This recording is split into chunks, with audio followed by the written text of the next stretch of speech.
Chat, episode 36, High Fidelity. My store is called Championship Vinyl. Turn it off! It won't go any louder! I can't fire them. I hired these guys for 3 days a week, and they just started showing up every day. That was 4 years ago. Rob Gordon has a successful business and a dedicated following. I used to go to the Double Door to hear you spin. You were unbelievable. But when it comes to dating... Hi. Hi, this is Penny Hardwood. Hi, Caroline. He's still searching for the right woman. What's your name? Laura! Now his search may have ended. She does this thing in bed when she can't get to sleep. She kind of half moans and then rubs her feet together an equal number of times. But his problem has just started. And I like you with Laura. I don't think much of this Ian guy. What? Ian guy? You gotta be kidding me. Touchstone Home Video presents... How's Ian? He's growing on me. He looks like he could grow on something.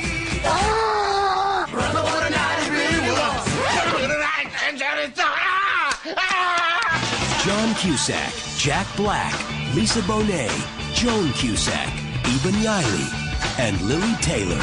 Obviously, I know how special Laura is. I would hate it if I lost her. You know what I'm saying, G? Get your patchouli stick out of my store!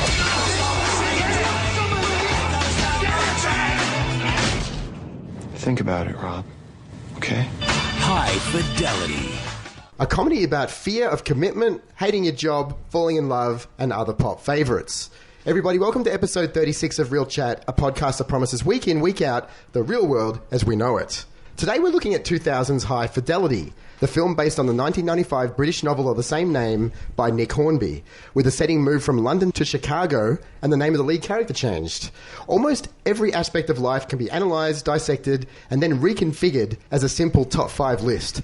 For Rob Gordon, the self-centred, music-loving protagonist of High Fidelity, this tactic has become something of an obsession. To him, everything can be broken down into numbered bullet points, even his relationships. A music-powered trip through romantic purgatory, the film chronicles one man's attempts to understand his doomed love life. Marked by insightful humour, candid observations, and a great cast, the movie rises above usual formulaic fare and offers an entertaining look at men's various narcissistic insecurities. My name's Adam Stolfo. I do apologise about my voice. Brose, this seems to be an ongoing thing. What's going on with all what? These health things? With your health? Why are you asking me? I'm the least healthiest looking guy on the whole show. And you're worried about you. I'm going to start today's podcast in no particular order. My top 5 films shot in Chicago: Ferris Bueller's Day Off, The Untouchables, The Blues Brothers, The Fugitive, and High Fidelity. Oh, there you go. Ooh, just creeping in there, number 5. Well, in no particular order. And there are a few other great films shot in Chicago as well. Brose Avard, welcome, Brose. Thank you. Thank you very much. Returning as well, good friend, Mr. Andrew McCaskill. Andrew, how are you doing? Very well, thank you. Good to be back. Good to be back on such a great film. Now, this is a request of your good self, this movie, High Fidelity, Andrew. Indeed, yeah. No, it's been a long-standing favourite, and basically because this genre doesn't really get done very well anymore. It's been a long time since I've seen a film that really kind of captured, I guess, the romantic comedy that kind of appeases girls and guys, and done in such a very entertaining way. And returning as well, Mr. Stuart Wilson. Stu, how you doing? Good. Very excited to talk about this film also. It's good that we're doing a romantic comedy after Future, Murder, Death, Kill, which has kind of been the theme up until this point. We're going to break from tradition a little bit first up here, guys. We're going to have a look at some social media feedback. Some of our fans on Twitter, Brose, have been in contact with us recently and given us a little bit of feedback. So I'm going to call some of them out and let them know that, we take on board everything we appreciate their feedback. Now, Adam has brought it all in, typed up beautifully, as he is one to do, and not shared any of this feedback with us ever. So let's see what happens in our first ever... For effect, right here live. Our first ever feedback segment here on Real Chat. The other reason this was so appropriate here today... These first two, both from Chicago. Oh, wow. All right, nice. So in the US, okay. Now, Lisa M. Lilly, who describes herself as the author of the Awakening series, wrote this to us on Twitter, said, "For those who love Terminator as much as I do, I found this podcast discussing the film and the series. Just finished listening to Real Chat Podcast discuss T2, and I'm inspired to watch the original release version again. Wow. And then retweeted us. So, lovely. Mindy Laff, also from Chicago, who I think is a friend, or definitely knows Lisa Lilly as well, because I think there's been a little bit of interaction that I've seen between them on Twitter, says... just discovered Real Chat Podcast and quite enjoying it. Keep up the good work. Oh, quite enjoying it. There's room for improvement. We're on There's always that, room for improvement. We'll work on that. Always. And then Samantha Brown, also from the US, who describes herself just enjoying this beautiful life, reading books and watching movies, especially Arnold's. Right? Oh, wow. So big Arnie fan here. Said that she actually wrote to us directly and said, always nice to connect with other Arnold fans. Keep up the good work. Forever Arnold. Wow. So massive fan. Now we go across to the UK. Leicester in the UK. And now I apologise if I mispronounce this as well. Mihal Desai describes himself as a screenwriter and part-time film geek. Has said this in a couple of tweets. Real Chat Podcast, I have that cheesy radio music from Terminator stuck in my head now. Thanks, guys. I think that's the one that Hadgen did the... awesome. Michael Hadgen did the little interpretation of. There will be the Hadgen McCaskill interpretations of music coming up soon. Clip show. There'll be a special, won't there? Clip show. Yeah, cool. Yeah. Also, Real Chat Podcast, you guys plan to do the Alien series soon. Keep up the good work. And I replied to that and I said that might be a little bit off because we want to look at... We want to sort of tie it into Prometheus 2. Prometheus 2 is the first one at this stage. It'll be coming out. So and also Neil Blomkamp's Alien 5. That being said, we do have 7 films to get through, so we might have to start soon. Fairly soon, that's right. Yeah, that's true. That's true. And, if there's one thing this podcast has been lacking, it's a few sci-fi films. So Future Murder, Death, Kill, Kill. I believe it's Future Murder, Death, Kill, Kills. More of those, please. But my best one ever from Mr. Mahal Desai, listening to so much Real Chat Podcast, I think I'm getting an Aussie accent. Oh, nice. Now, that's a good sign. That's good. That is good. So, and one more I just want to point out is actually a mate of mine. He's in the group with the Carey boys. He's not a Carey boy, but he's sort of become mates with them all. His name's Daniel Hill. He's our biggest fan here in Melbourne. I'd say definitely biggest fan. Heard all our episodes. That's a big call. And he just said simply, "Hey boys, when's this week's ep going up?" Yes. When I was one day late on an episode a couple of weeks back, and he was onto it straight away. Wow. And of course, if people want to send us, if they have like a big film that they love and they'd like to see it have the Real Chat treatment, send us requests. We can't do it in the 2015 season, but 2016, why not? Absolutely. We definitely look at it. Definitely. So you can track us down on Twitter at Real Chat. Real Chat Podcast? Real Chat. Which one's Twitter's at Real Chat Podcast? Yep. Or Instagram is Real _chat _podcast.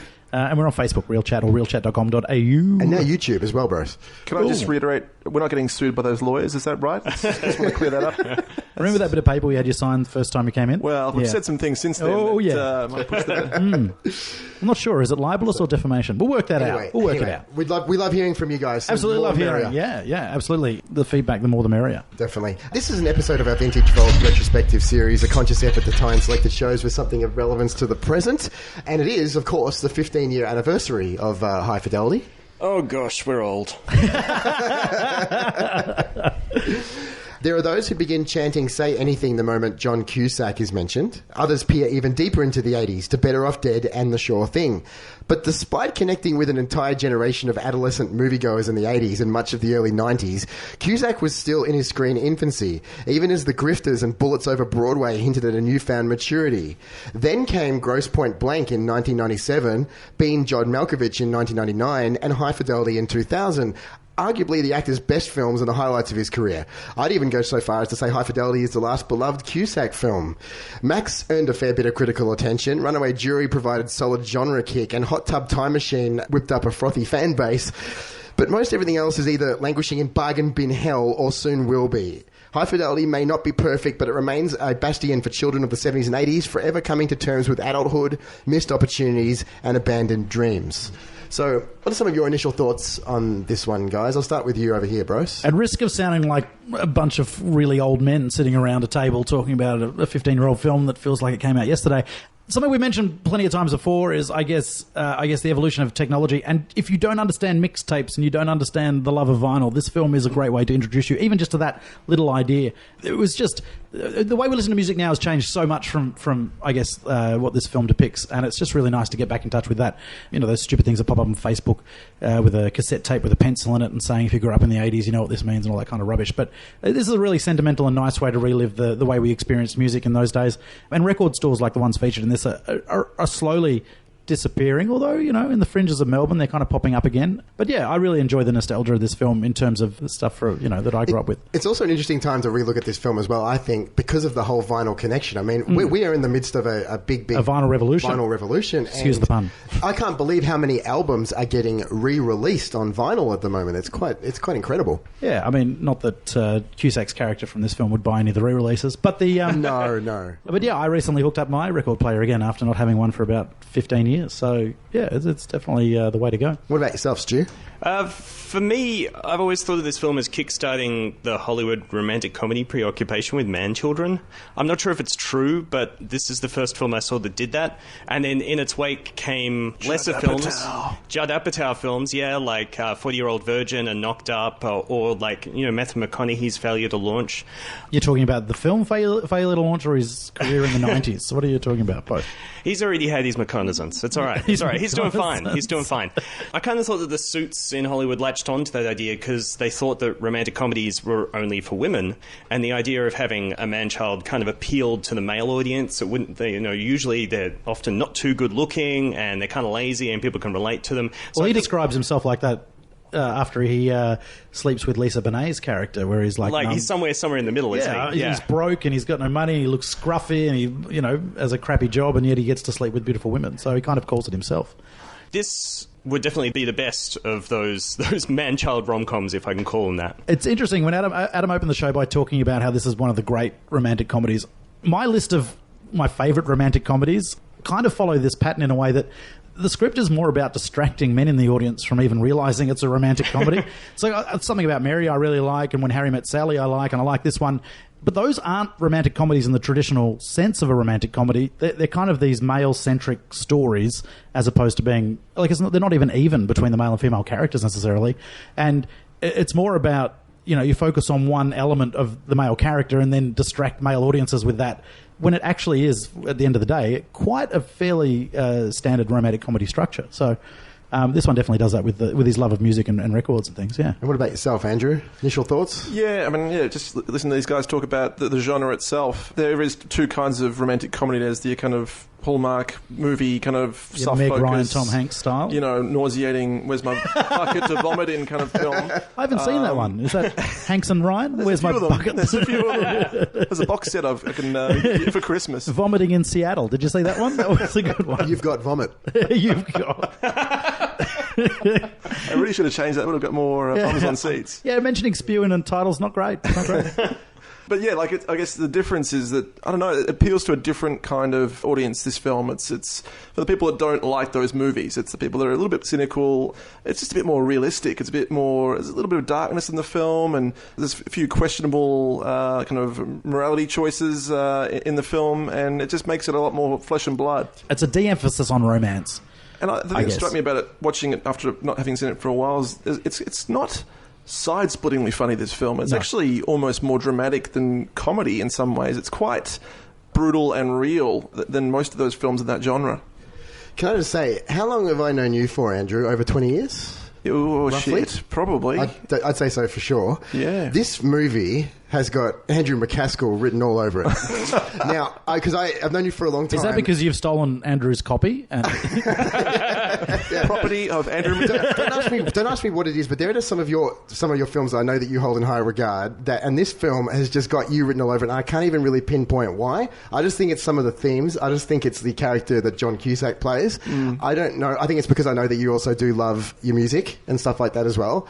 I don't know. I can't quite pinpoint it, but this movie has just got you written all over it. Wow. And it reminds me of you. This movie Andrew McCaskill is the Rob Gordon of Real Chat. And I'm worried because I'm not sure if that's a compliment or not. I'm worried because I was about to call him an arsehole. That's not true, is it, guys? No, it's not true at all.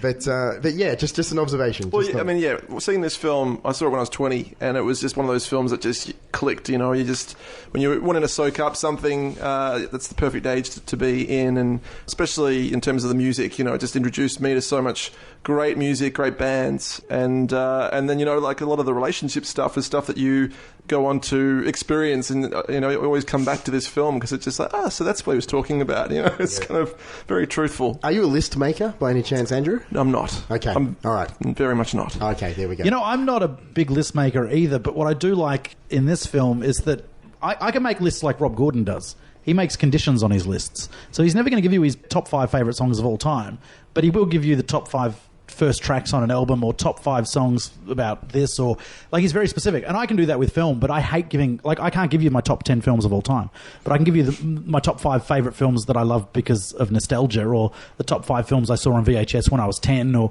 like I can break it down easy enough, but when bigger picture I can never separate. As Real Chat fans would know, Stripes would be in there, Commando would be in there. This is VHS movies from when I was a kid. Definitely Police Academy's in there as well. Yep. The Muppet Movie's in there, and probably The Labyrinth. But I like that element of this film because I can't stand making lists. That's why I don't do the shopping.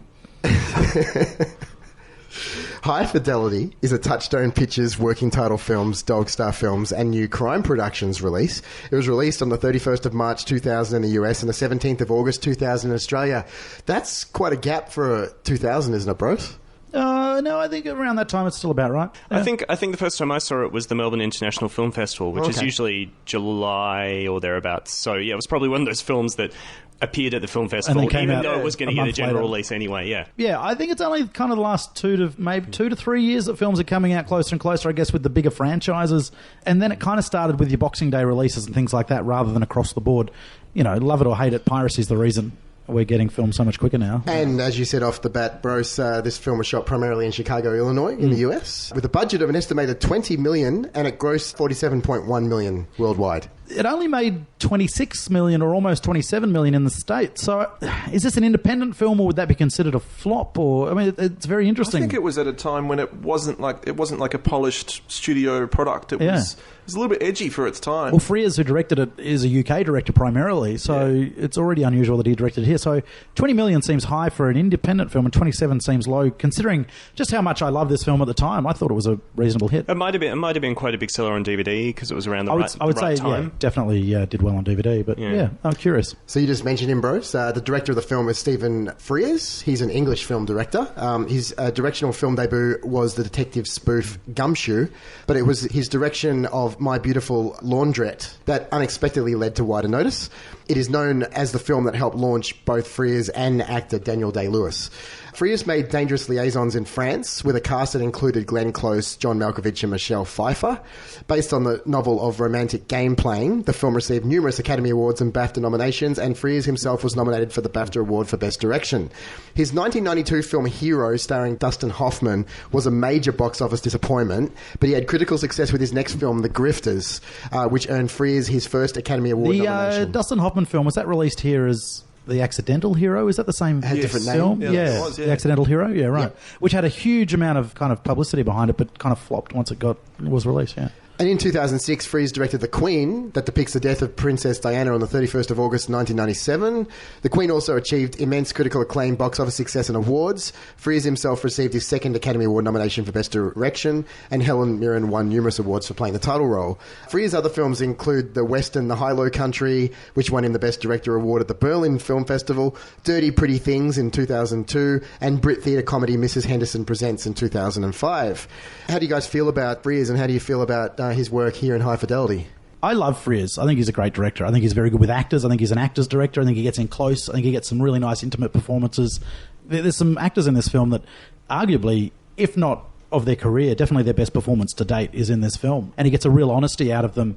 And yeah, I love Stephen Frears. I think he's amazing. I always think he's that good a director that the material doesn't matter so much. I don't know. Yeah. I've always got the feeling that this was John Cusack and Steve Pink, and they shepherded it along, and then I think they got the director on board. He's done films with good scripts, but the talent he brings is almost completely separate to that. Yeah, what you're saying is you don't see this as a director's film so much. No. I think he's excellent no matter what the material. Oh, there you go. Sense. Yeah. Well, so he can rise above whether the script's average or not. It doesn't actually. This is a very talky film, and the danger with this type of film is it could get very static. I was thinking that actually. I mean, the script must have been pretty darn thick. It would have been a very thick, very very thick script. Yeah. I mean, like the three guys: John Cusack, Steve Pink, D.V. DeVincentis.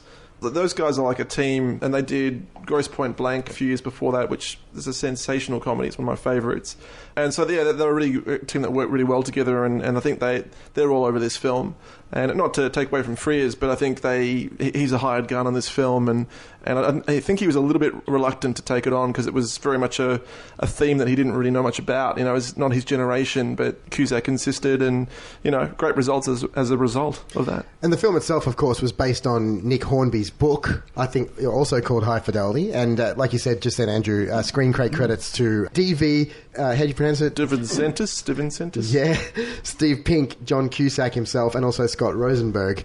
And apparently Touchstone acquired the rights to the book for $500,000, with Mike Newell attached to direct, apparently, when back in the development stage. Yeah, right. Well, Mike Newell's a good choice too for this time of material. Well. Yeah. For those of you who don't know much about Nick Hornby, he's an English novelist, essayist, and screenwriter. He's best known for his novels High Fidelity and About a Boy, which I actually haven't seen in the film. Oh, really? No, wow. I haven't seen it. That's another good one. It's a really good film. Yep. Yeah, really good film. I'm interested in seeing it now and doing this research. And Fever Pitch, which has been adapted both in the UK and in the US. Yep. The UK version, definitely the superior film. So Hornby's work frequently touches upon music, sport, and the aimless and obsessive nature of his protagonists. His books have sold more than 5 million copies worldwide as of 2009 as well. So yeah, I've not read any of his books, but I've got friends that swear by him and love reading his material. So I've read all of them bar the last nice. couple, actually, yeah. And they do seem to make for really good films. So often there's tiny changes that go on. The books can be a bit more downbeat insofar as they shift events... the films shift events around to leave you feeling a bit better at the end. How did the book translate into the film, vice versa?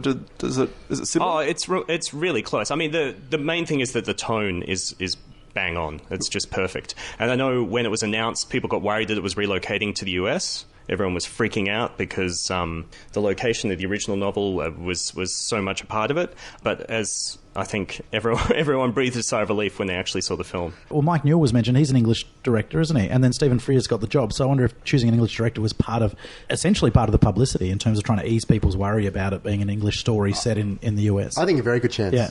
But it also, and obviously an English director is going to bring the sensitivity or the English background, I guess, to the material, which helps. But yeah, this is praised for one of the most accurate adaptations in the history of cinema, really. Yeah.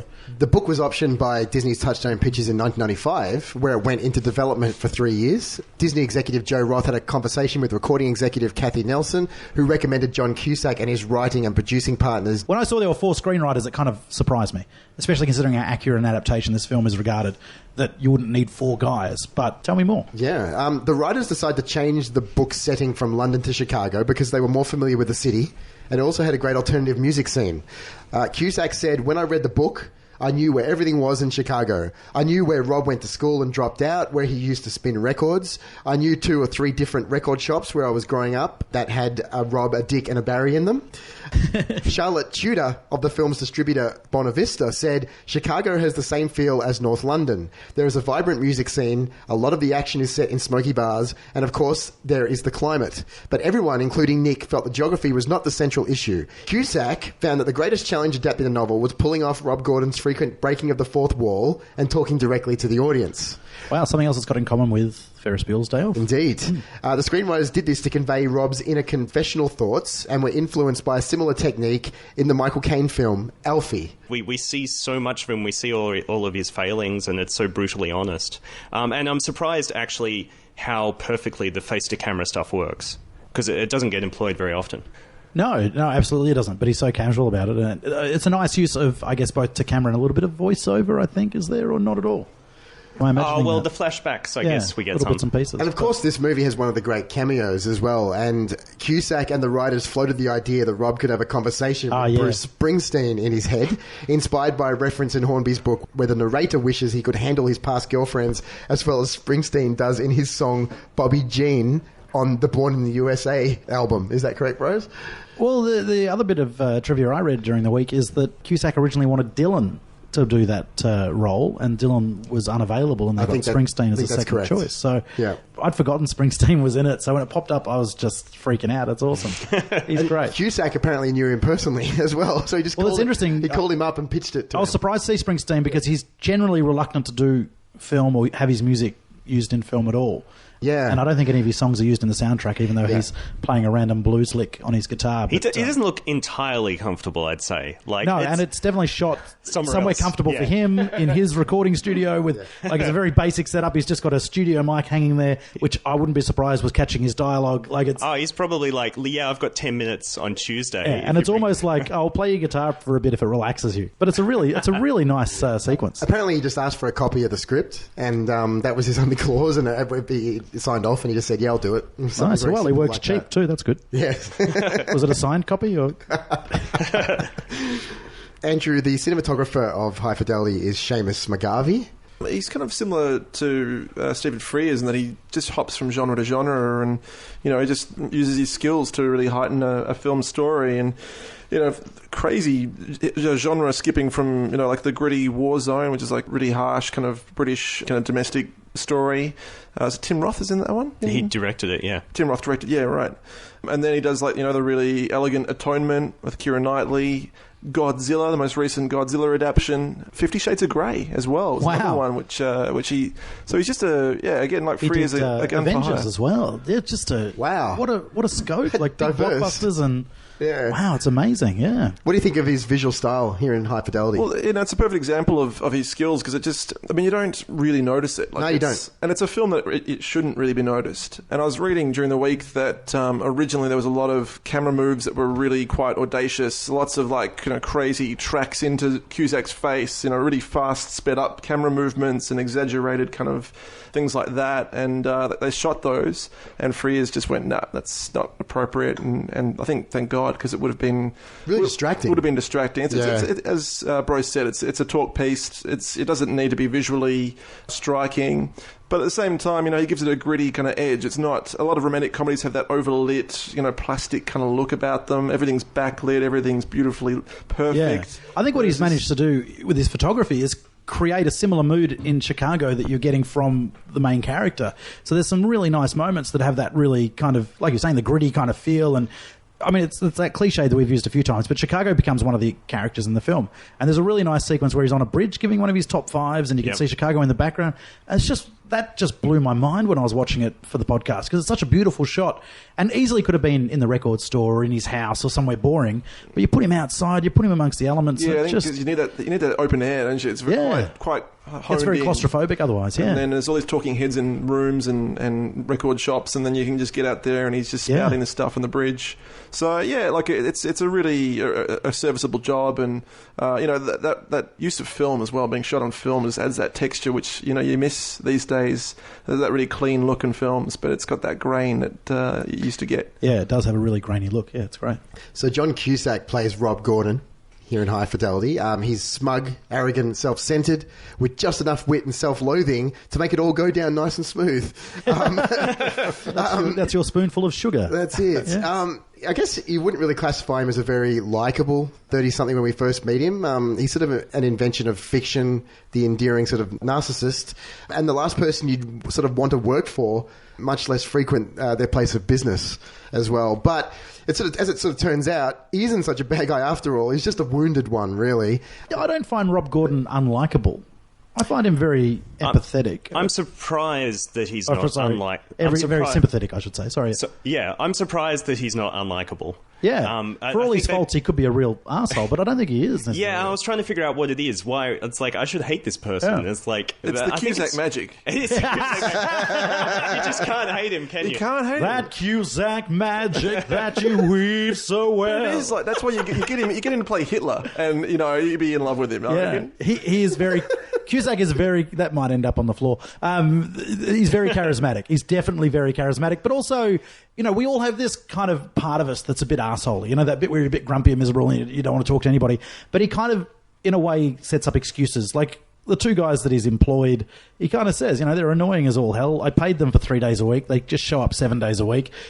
So he has comfort in them, but he also can't stand them. And then that allows us during the rest of the film to enjoy them when they're being funny and then get annoyed at them when they're being snobs. So he kind of sets up rules, and yes, the script protects him very well. He's not angry at something to just be a prick. It's all set up, and there's I guess justification for it in the script. But I find him very charismatic. He's very self-deprecating. There's a lot of irony to what he says, and he actually hams it up quite a bit for the flashback sequences. Yeah. For when he's back in high school, when he's got the long hair wigs and all the different wig and when he breaks up with the blonde woman because she's not putting out, and he kind of looks down and goes, "What's the point? It never goes anywhere."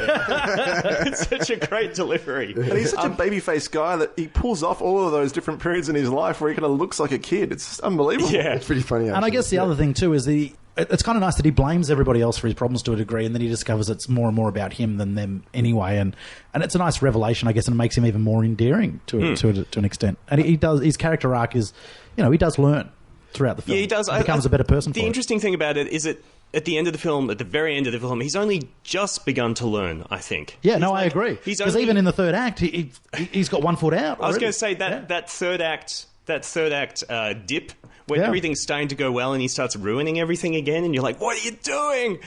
It's so wonderful. And at the end, it's kind of like at the very last moment, he shows a capacity to learn. It's not even that he's a better guy yet. But you can see that he is learning. And there's that wonderful marriage proposal scene, which is just like... The point of that was, he's actually thinking about these things. Yeah. That's all that matters. He's not really ready for it. But before then, he wouldn't even countenance the idea. So it's really interesting that the film ends at that point. It's just like, there is hope for him, the end. Yeah. After seeing the film, writer Hornby expressed his happiness with Cusack's performance, saying that at times it appears to be a film in which John Cusack reads my book. That's a good compliment right there. That's nice. Which would bring us to Eben Hedger. Oh, yes, who plays Laura. There you go. All right. Now, Frears was at the Berlin Film Festival and saw Miffune's last song and realised that he had found the actress for the role. Yeah, it was called Mifune. It got released here. I saw it on video. Okay. She was very good in that. It's a very different film. It is strange to see, I suppose, this European actress in this, what turns out to be a very kind of fringes of Hollywood film. But I think she's amazing, and I really like the way her character's written, because she's not on screen that often, but her character obviously overshadows everything that happens. And she's very well-developed character. She really is. She feels like a really real person. Yeah, and she isn't just there to facilitate John Cusack's character, which is the problem that happened in a lot of the other rom-coms we mentioned with the man-child rom-com, is that the woman's just there to kind of facilitate the man's growth, and it really feels like she's living her own life as well as him. So yeah, it's fantastic.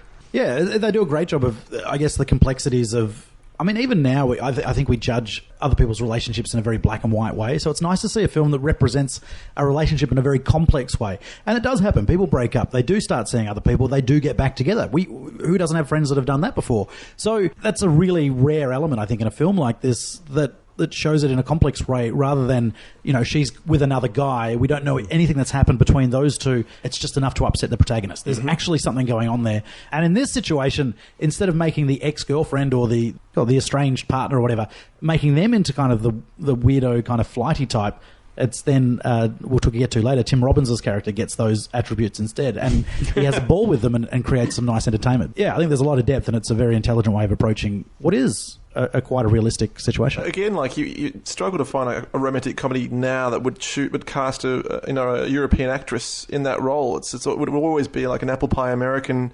actress, and she just gives it this different kind of. She's got a slight accent, and the intonation is slightly different, and it makes it, as you say, a lot more realistic and a real human being.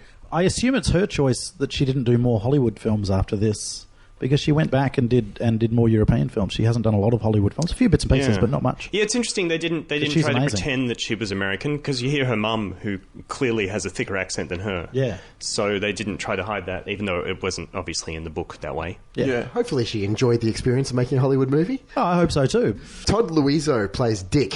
Are you a fan of his work here, Brose?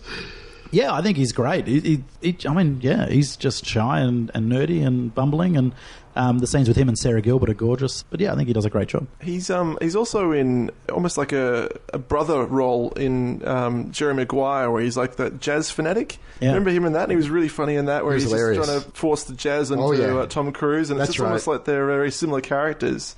Maybe he got the role because of that. And another thing about him that's great, he's a really good filmmaker. He made an incredible film called Love Liza with Philip Seymour Hoffman. If you haven't seen it, check it out. It's a fantastic film, little indie.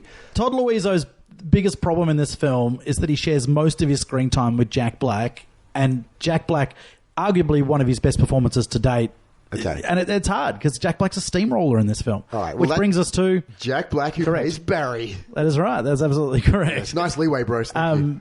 But yeah, I mean, I think Jack Black's great in this, but it's a bit like Jack Black in Orange County and Jack Black in this, and a whole bunch of films he was in around this time where he was just exploding. Is this the first film that brought the world's attention to Jack Black? He hadn't been a lead in a film before this film, yeah. Yeah, because I remember, this is amazing, this guy, he's so cool, and then there were 17 films after this where he played exactly the same character. Yeah, He was like in other films, like other genre films, where he's just like was a straight. Well, he's in actor. Dead Man Walking. He plays Sean Penn's younger brother. Well, oh, really? In a very straight role there. As I understand, he was involved in Tim Robbins' theatre group. Yeah, he was. So, that's the connection there. I'm not sure if one or the other got their gig through knowing each other.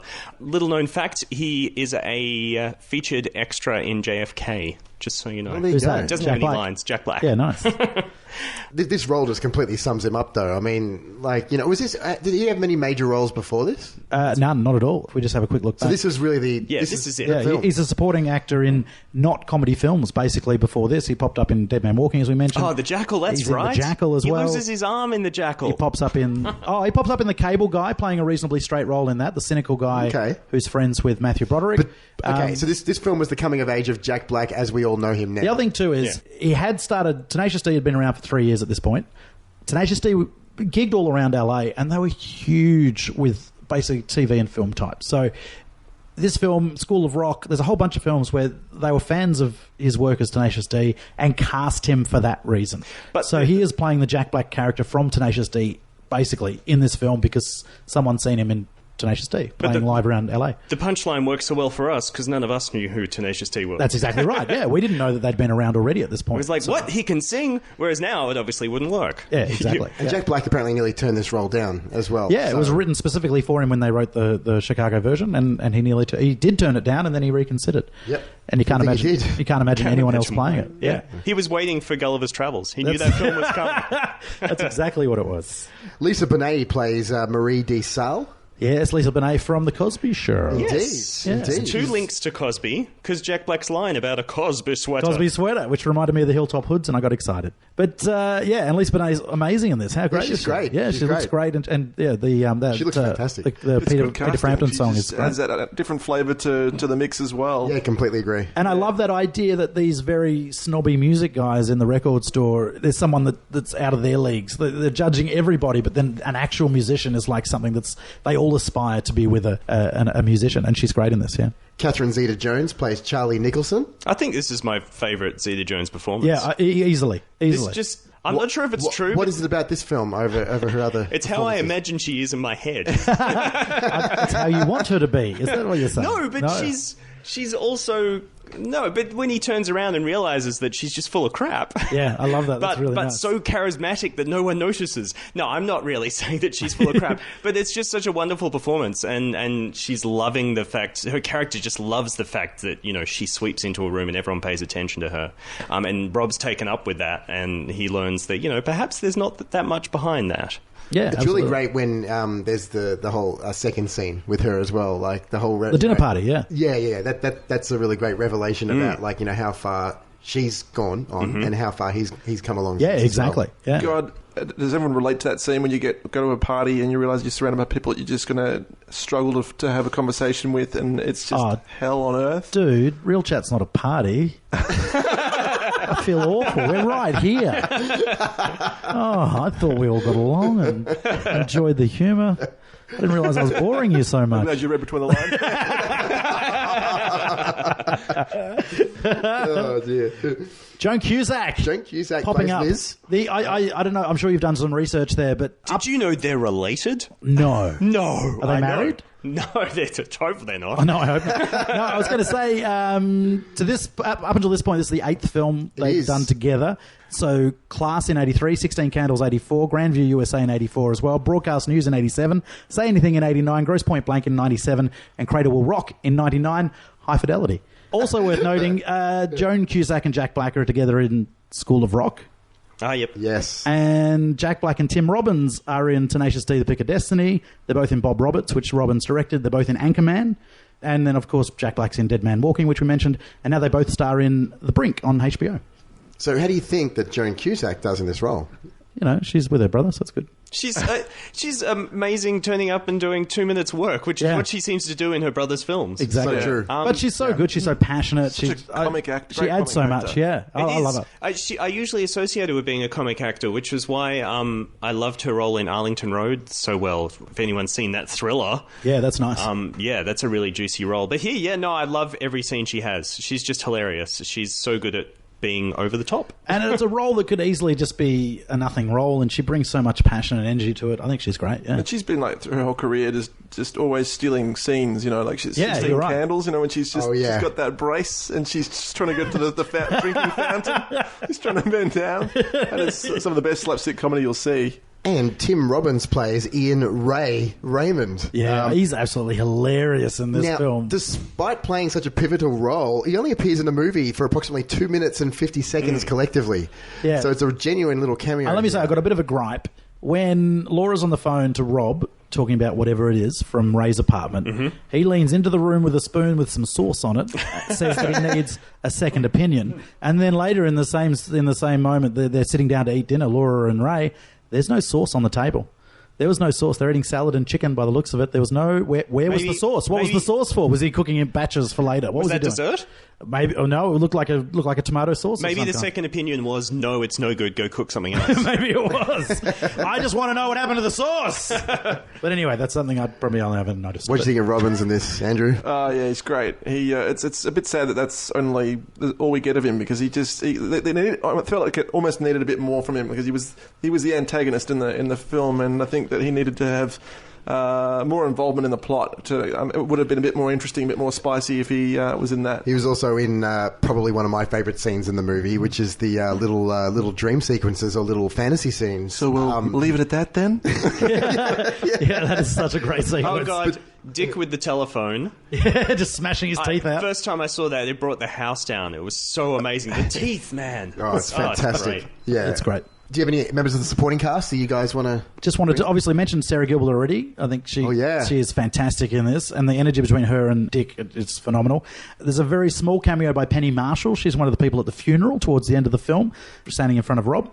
And in a deleted scene, Rob's dad is played by Harold Ramis. Yes. Yeah, so there you go. I haven't seen this scene.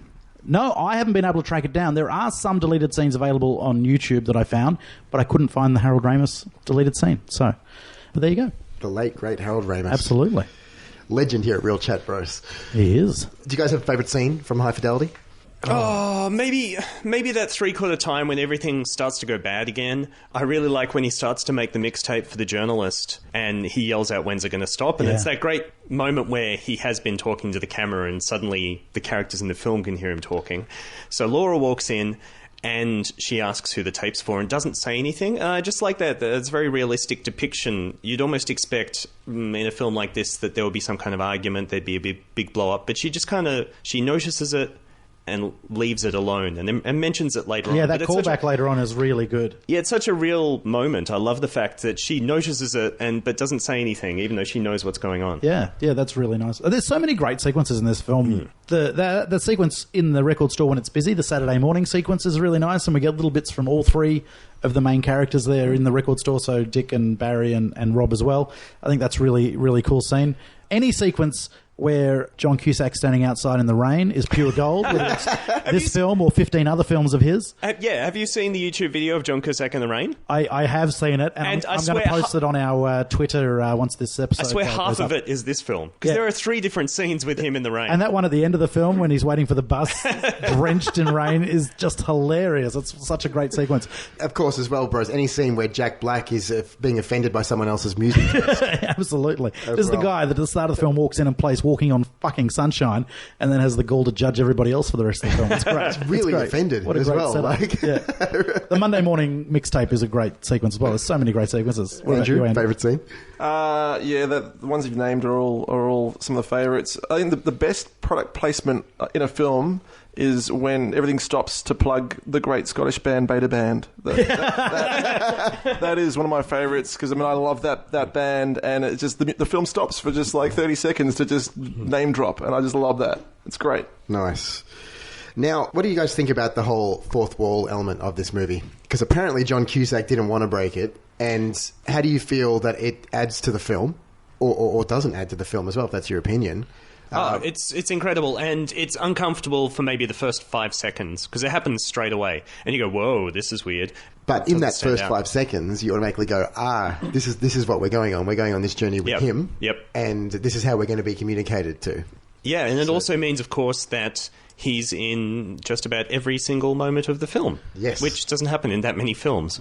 Yeah. I mean, it's always the temptation with any adaptation from a book to have speaking to camera, breaking the fourth wall, or to have lots of voiceover, I guess. And it's a big gamble, but Matthew Broderick definitely pulls it off in Ferris Bueller, and John Cusack is charismatic enough to pull it off here. So, do we say that Annie Hall might have started the whole craze? I mean, Woody Allen definitely uses it quite a lot. More so for gags, whereas in this instance it's used, I guess, to push the plot along a bit more. But probably earlier references. But Woody Allen definitely, because he was nominated, I turned into Woody Allen then all of a sudden. Because he was nominated for Annie Hall, the Oscar, I guess, then that definitely gave it some credibility. I wonder why filmmakers are so reticent to do it, because voiceovers, particularly in films like this, are quite common. But not many people cross that line and do that speaking to camera. Cusack was very hesitant with the whole thing before the film was made. He apparently told the New York Times in 2000 that he vetoed the idea. He said, I thought there'd just be too much of me. It was only after director Stephen Frears joined the team that Cusack regained confidence in the device. So... yeah, I mean, it's a little bit of a risk, but it's paid off. It's a big risk because you don't know if it's going to work. Really, I mean, it could be a disaster. I mean, I think it depends on the actor, the skill of the actor, if they can pull it off. And certainly Broderick and Cusack, they're of the same kind of ilk where they can do that kind of one-on-one to the camera. And even Woody Allen does it quite well. He's quite comfortable in front of the camera. And there's some films, I can't think of some now, but somewhere it just jars. Just got a little bit of trivia here from High Fidelity. Apparently 66 real music artists are named throughout the movie, as well as a few fake ones, apparently, as well. The script is also peppered with nods to bands and artists invented for the movie. Some of these names are Licorice Comfort, Marie DeSalle, The Kinky Wizards, Sonic Death Monkey, Kathleen Turner Overdrive. I love that. That's one of my favourite puns ever. And Barry Jive and the Uptown Five. Which is these names. Jack Black or Barry's band at the end of the film, yeah.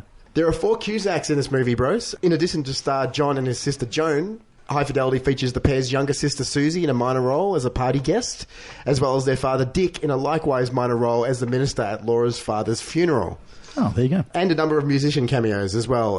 Instead of lining Rob's record store with your standard herd of anonymous extras, the shop's patrons were played largely by somewhat obscure but accomplished rock musicians.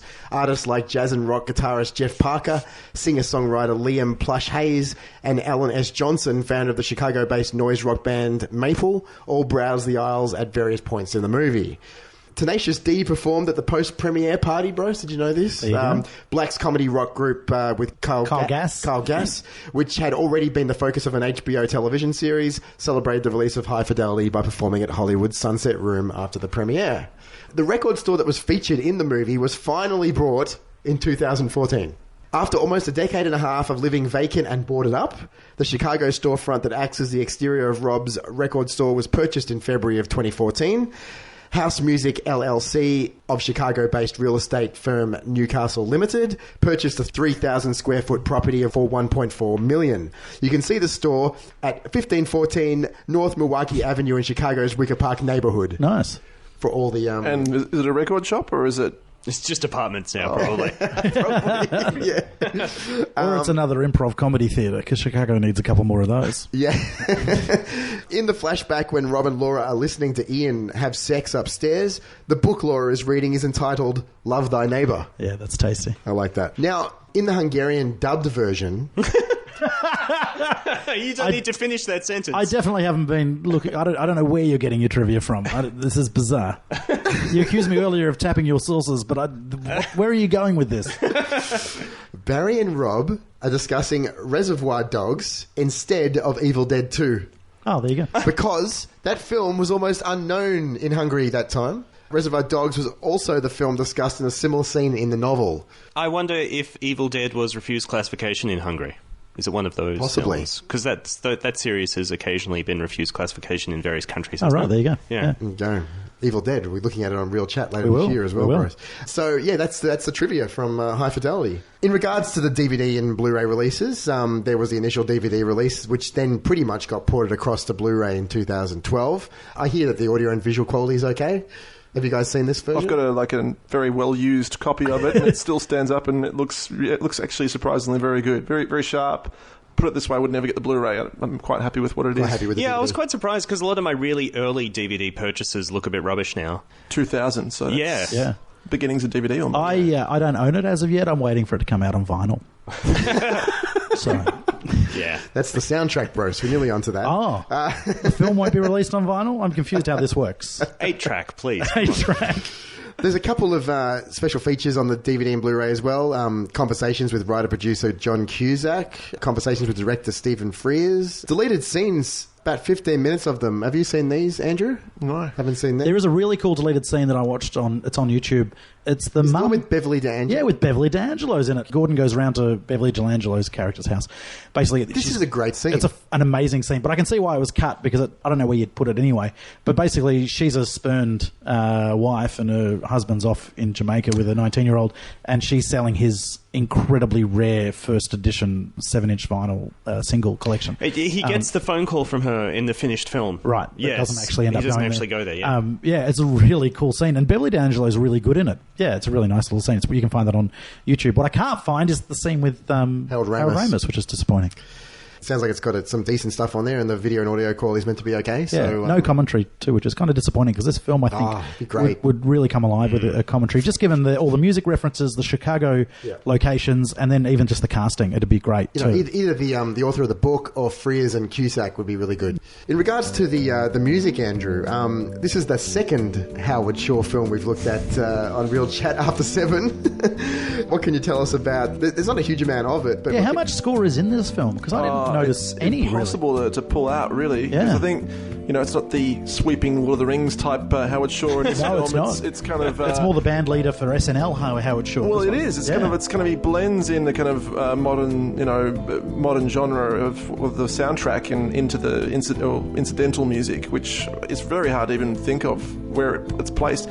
Maybe the actual beating scene where the dream sequence. Where there'd be a little bit of score there, I perhaps. think that was score. There's some really nice moments with the music in this where they'll use an instrumental portion of a song and it feels like score, then all of a sudden lyrics kick in and you're like, this is another song. It's interesting. And there's the definite pieces at the end credits, the very last piece that just fills in the rest of the credits, and that's again, it could easily be an instrumental version of one of the songs. Yeah. It's very well hidden, basically. I don't know if Howard Shore was involved in in Jack Black's band's arrangement at the end, maybe. I'm not sure if that was the case. Yeah, there's a chat. Definitely, and same with Lisa Bonet, Peter Frampton cover as well. That would probably warrant Shore's an arrangement. Yeah, but obviously the main feature of the amazing amount of songs, great songs that are feature in the soundtrack and beyond. There's a lot that's not on the actual soundtrack release. I don't know if it exists or not, but I didn't have a chance to check it out, but I'm sure there'd be a Spotify playlist with all the songs from the movie in it, and I'm looking forward to having a good listen to that. I mean, the song list is actually almost longer than the whole credits. It is. It's amazing. Going. Well, over 70 apparently. Wow. And the soundtrack chooses a very small selection of them, 15 apparently. Wow. It's a good selection though. Like, it's a really good list, and they kind of really cover a lot of the pivotal. Walking on Sunshine, moments. Is that in it? No. Thank goodness. I imagine Queen isn't in it either. No, Queen. Stevie Wonder, Happy Birthday, but I guess they didn't actually play that in the film. Are any of the covers on the soundtrack? Is Jack Black or Lisa Bonet? The Marvin Gaye. Let's Get It On. There. Yeah, nice. Yep. Yeah, it's quite good. One of the challenges that screenwriters faced was figuring out which songs would go where in the film because Rob, Dick and Barry are such musical snobs. According to Cusack, he and his screenwriting partners listened to 2,000 songs before picking 70. Wow. That's amazing. I do love the line when they're talking about, I've forgotten the name of the song now, but it gets discounted as being eligible for whatever list they're talking about because it appears on the Big Chill soundtrack. I thought it was very nice. It's a great mix of, at the time, new and old songs. You've got like the new of Stereo Lab, which kind of gives it a more of a electronic kind of quality than is like Smog, who are a really cool indie band, and then you've got your Velvet Underground, and you've got Stevie Wonder. I mean, Bob Dylan pops up there as well. I mean, there is a Bruce Springsteen. The River is played. Yeah, right. Yeah, it is too. Stage. Yeah. Who else is on it? There's Aretha Franklin pops up on there.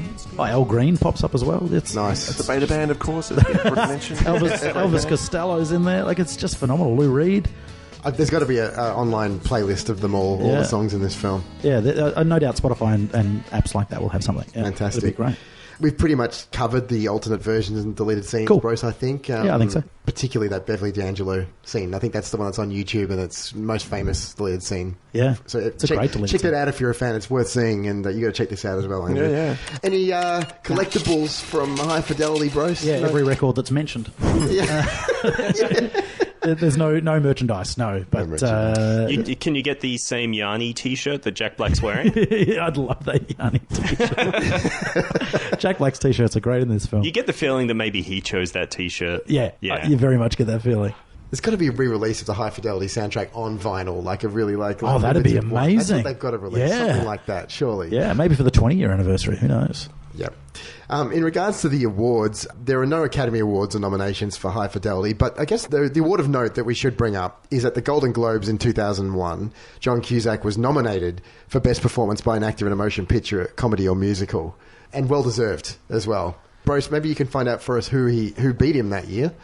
So, Best Performance by Actor in a Motion Picture Comedy Musical from that year. Mel Gibson was nominated, What Women Want. Robert De Niro for Meet the Parents. Jim Carrey for The Grinch.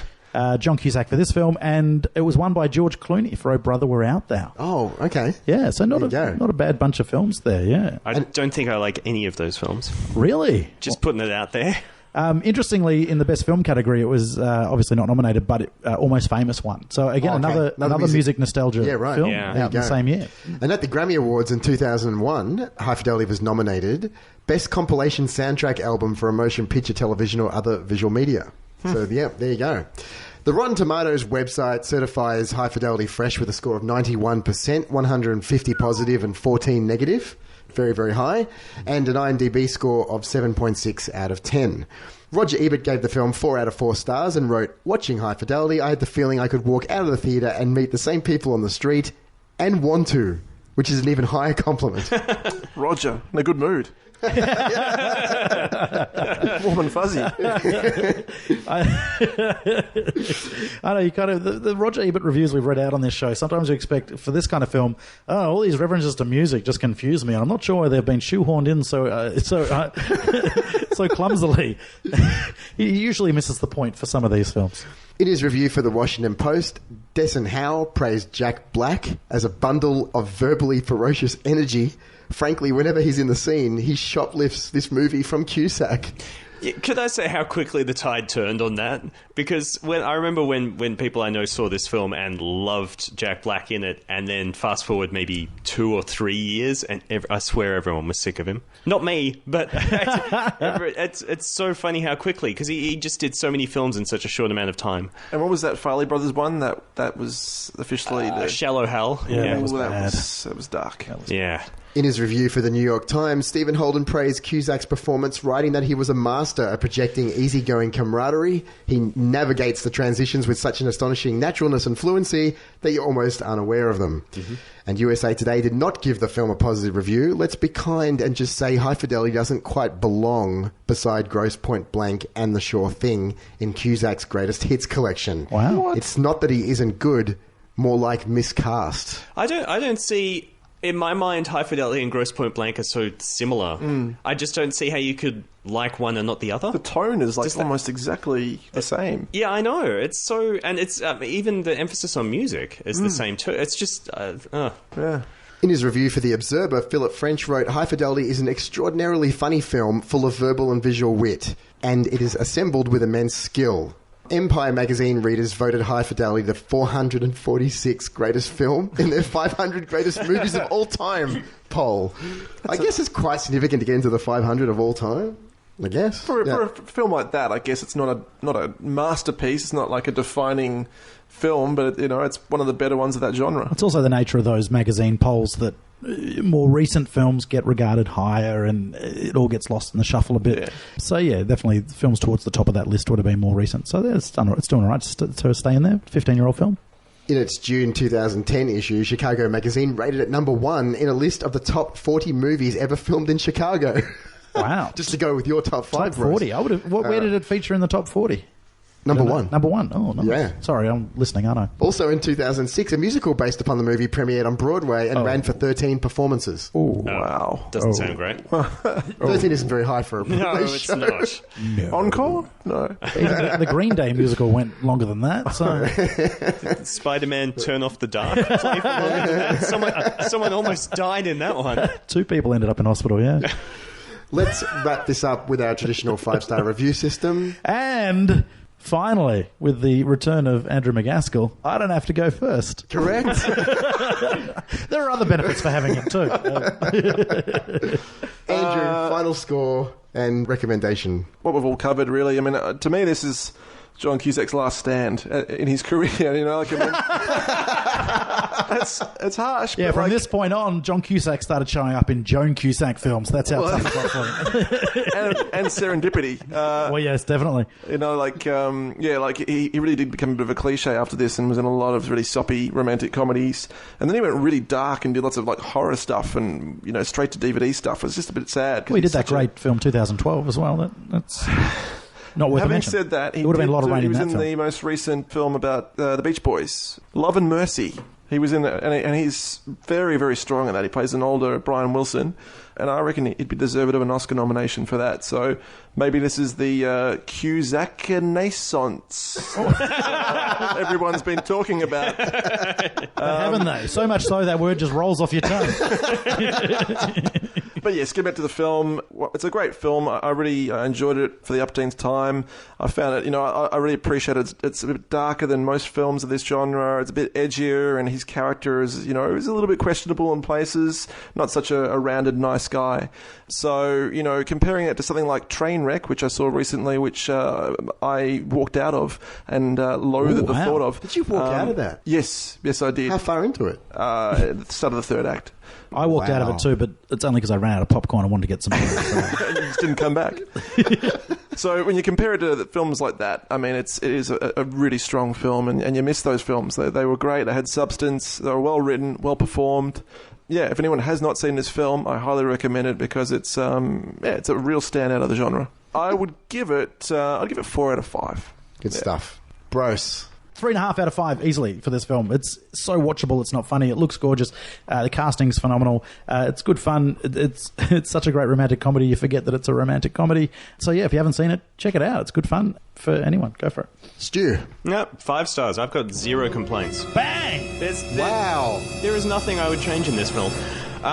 I think it's a flawless rom-com. Like you said, the casting is incredible. So even those characters that only turn up for like 30 seconds are fantastic. Is this as well. your second 5-star review on Real Chat? Possibly. I think Signs is the only other movie in which you've given 5. Yeah, I think. there you go. And funnily enough, I would recommend it. No, it's not clear in your review, though. 5 stars. Very short reviews today. It's very Adam, short. Okay. What did you think of the film? Okay, all right. 4 stars. Bang. Definitely. I hadn't seen it in a really long time. I really got a huge amount out of it this time around. I think the film's a real love letter to any disillusioned 20 or 30-something struggling with adulthood and all the realities that come with it. If you want a top 5 list, here's my top 5 list. The top 5 reasons why High Fidelity still works. 1. Cusack connects despite Rob's narcissism and overwhelming flaws. 2. His supporting cast nails the laughs and makes it easy to believe they'd tolerate their troubled friend. 3. Frears has such a solid grasp on the script, so much so that Rob's fourth wall confessions become something more than just a gimmick. 4. The Grosse Pointe Blank team delivers on the page and off with a story of yet another man forced to deal with the ghost of his past. And 5. The music. While it may not break into my personal top 5 romantic comedies of all time, High Fidelity is still a strong example of the genre done right, clever and perceptive. The script is full of interesting, honest, and funny observations about relationships from the male perspective. Highly recommended, guys. Definitely check it out. So that pretty much wraps it up, Brose. Great fun watching this film again. It's just phenomenal, yeah. Next up, we're going to be looking at The Breakfast Club. Another film shot in Chicago. Absolutely. So thanks very much, guys, for coming out and discussing High Fidelity. Absolute pleasure. Thank you. Thanks for your recommendation, Andrew. Oh, look, I'm here all life. He's here all life. Do you promise? I can't As long as guarantee you're it. alive, will There you are be on buses it out on there that Earth? could run me over, so we'll see what happens. That's true. Thanks a lot, guys. All right, thanks, guys. See you later. You can keep in touch with us here at Real Chat by visiting realchat.com.au. Check us out on Twitter at Real Chat Podcast, Instagram, real_chat_podcast, and we're on YouTube, Real Chat Podcast, surprise, surprise, and track us down on Facebook. You can hit iTunes for new episodes and check out some of our old episodes. Thanks for listening.